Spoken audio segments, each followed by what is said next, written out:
outras fontes começaram a aparecer. Pessoas que Malu havia citado como informantes próximos ao governo, ou fontes do STF, negaram categoricamente ter passado aquelas informações. Documentos que a Globo apresentou como exclusivos eram, na verdade, especulações plantadas por grupos bolsonaristas nas redes sociais. O momento da humilhação chegou ao vivo. Durante um programa jornalístico, uma das principais fontes citadas por Malu foi entrevistada e desmentiu tudo, ao vivo, na frente de milhões de pessoas. Foi devastador, porque não era mais possível negar.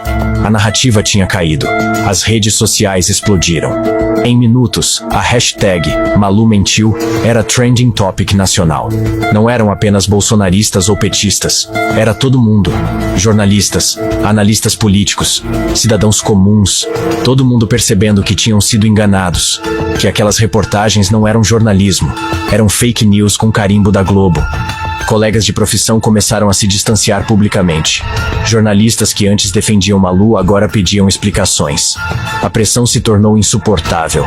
Malu sumiu das redes sociais, apagou posts, desativou comentários, ficou em silêncio absoluto. Por um momento parecia que o tempo tinha parado em Brasília. A poeira ainda não tinha assentado. Todo mundo tentando processar o que acabara de acontecer. A Globo não tinha mais escolha. Precisava se posicionar, porque o escândalo estava destruindo a credibilidade da emissora inteira.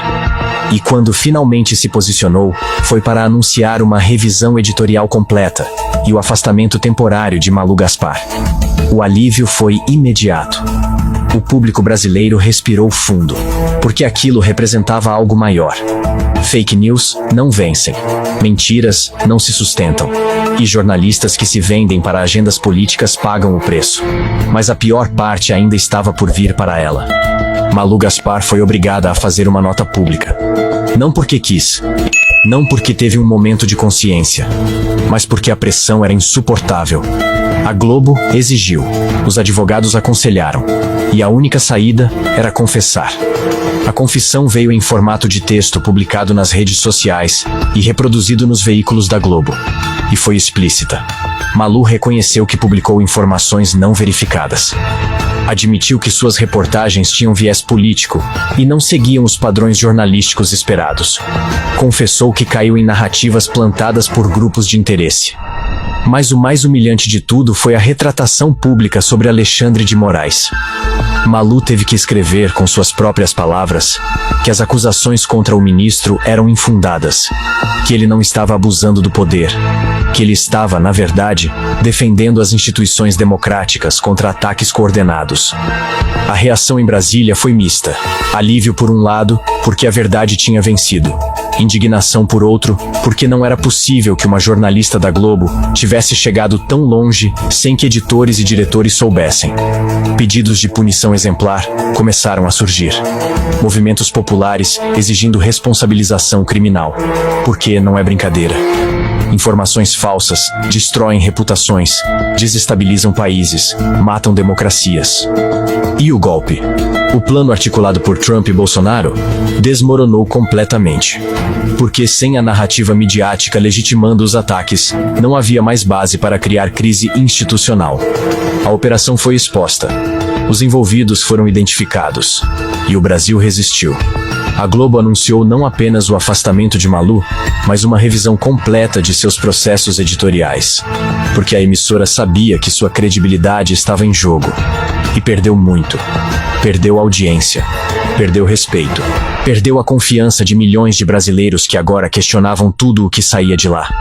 E agora vem o que mudou tudo definitivamente. A Globo enfrenta agora a maior crise de credibilidade de sua história. Perdeu assinantes do Globoplay. Teve queda de audiência no Jornal Nacional. Anunciantes questionaram parcerias. E jornalistas renomados pediram demissão por não quererem estar associados ao escândalo Malu Gaspar. A emissora que sempre se apresentou como bastião do jornalismo, agora via sua reputação desmoronar por causa de uma única jornalista que escolheu servir a agendas políticas. Alexandre de Moraes saiu monumentalmente fortalecido dessa história. O ministro que vinha sendo atacado há meses foi vindicado publicamente. As instituições que ele defendia provaram ser mais fortes que fake news. E o STF como um todo ganhou respeito internacional por ter resistido a uma tentativa coordenada de desestabilização. E o golpe, o plano articulado por Trump e Bolsonaro, desmoronou completamente. Trump perdeu credibilidade antes mesmo de reassumir. Bolsonaro ficou completamente isolado. Hoje está preso pela tentativa de golpe e seus aliados internacionais se afastando cada vez mais. Nicolas Ferreira e Eduardo Bolsonaro perderam força. A narrativa de que Moraes é um ditador caiu por terra. E o projeto de retorno ao poder em 2026 sofreu um golpe devastador. Movimentos populares exigem responsabilização criminal. Não apenas de Malu, mas de todos os envolvidos na operação. Porque a tentativa de golpe através de fake news é crime. E crimes precisam ser punidos. Lula foi aplaudido por ter agido rápido, por ter exposto a operação antes que ela causasse danos irreversíveis, por ter defendido as instituições democráticas contra ataques internacionais. A vitória não foi apenas do governo. Foi das instituições brasileiras.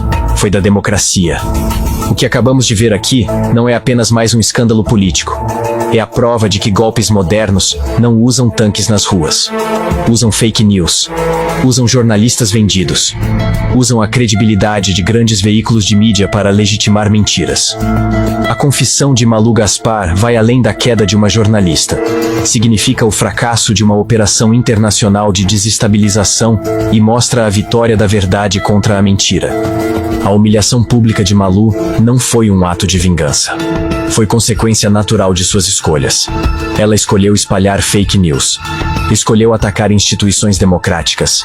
Escolheu servir a interesses que não eram do povo brasileiro. E pagou o preço. Isso serve de exemplo para todos os outros que ainda pensam em se vender para agendas políticas. A conta chega. E quando chega, vem pesada.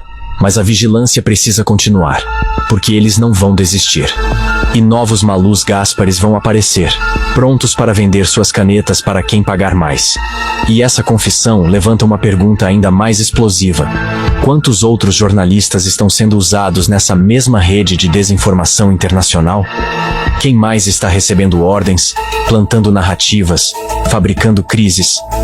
E quem será o próximo a ser exposto?